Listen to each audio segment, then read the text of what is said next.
अस्सलामुअलैकुम, welcome back to my YouTube channel. कैसे हैं व्यूवर्स आप सब? उम्मीद करती हूँ जी सब ठीक ठाक होंगे। तो आज हमारे बावर्ची क्विस्ट में बन रही है आलू बुखारे की चटनी।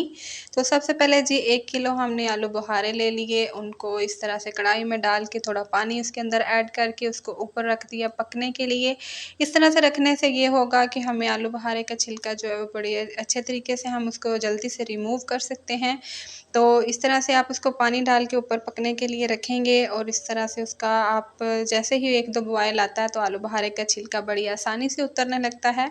तो इस तरह से आप तमाम छिलके अच्छी तरीके से उसको निकाल लें, उनको अच्छी तरीके से पानी में से रिमूव कर दें और उसके बाद जी हम इसका नेक्स्ट जो है वो चटनी का प्रॉपर चटनी बनाना शुरू करते हैं छिलके उतारने के बाद। तो जब जैसे ही ये छिलके उतर जाएँगे तो फिर हम उसके अंदर चीनी ऐड कर देंगे। 1 किलो आलू बुखारे लिए थे मैंने, उसके अंदर मैंने तकरीबन आधा किलो मैंने चीनी ऐड की थी। आप चाहें तो कम ज़्यादा कर सकते हैं चीनी। तो वो चीनी इसके अंदर डाल के आप इसको पकने के लिए रख दें ताकि आलू बुखारे के अंदर चीनी जो है वो अच्छे तरीके से मेल्ट हो जाए और अच्छे तरीके से पक जाए। तो इस तरह से ये पकता रहेगा आहिस्ता-आहिस्ता से और आलू बुखारे जो हैं वो अच्छे तरीके से वो पक जाएँगे, गल जाएँगे, आहिस्ता-आहिस्ता से मेल्ट होना शुरू हो जाएँगे। तो यहाँ पे हमने एक आधी चम्मच जो है हमने काली मिर्च ली थी पिसी हुई, वो इसके अंदर ऐड कर दी और थोड़ी-सी हमने तकरीबन 2 चुटकी के करीब हमने कलवंजी इसके अंदर ऐड कर दी। इसको भी अच्छे तरीके से इसके अंदर डाल के अच्छे तरीके से मिक्स कर दें और इसको पकने के लिए हम छोड़ देंगे।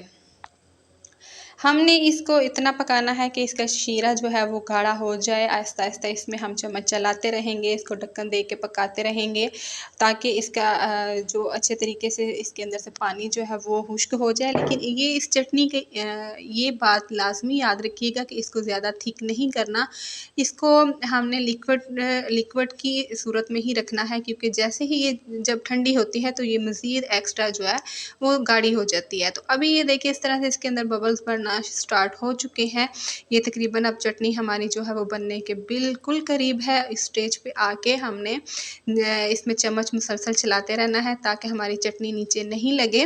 तो यहाँ पे मेरे पास से वाइट तिल, सफ़ेद तिल थे वो मैंने इसके अंदर ऐड कर दिए। आप चाहें बादाम ऐड कर सकते हैं, तिल ऐड कर सकते हैं, आप चाहें तो इनको स्किप कर सकते हैं। तो बस स्टेज पे आके हमने इसके अंदर तिल ऐड कर दिए और चूल्हा हमने बिल्कुल आहिस्ता कर दिया। आहिस्ता करते-करते हमने चूल्हे को बंद कर दिया यहाँ पे और अच्छी तरीके से अब हम इनको मिक्स करेंगे और मिक्स करने के बाद ये हमारी चटनी बिल्कुल रेडी है। आप रोटी के साथ खाएँ, ब्रेड के साथ खाएँ, एंजॉय करें और उम्मीद करती हूँ आपको मेरी वीडियो अच्छी लगेगी। अच्छी लगे तो प्लीज़ लाइक, शेयर, कमेंट लाज़मी कीजिएगा। मिलते हैं फिर किसी नेक्स्ट वीडियो में, तब तक के लिए अल्लाह हाफ़िज़।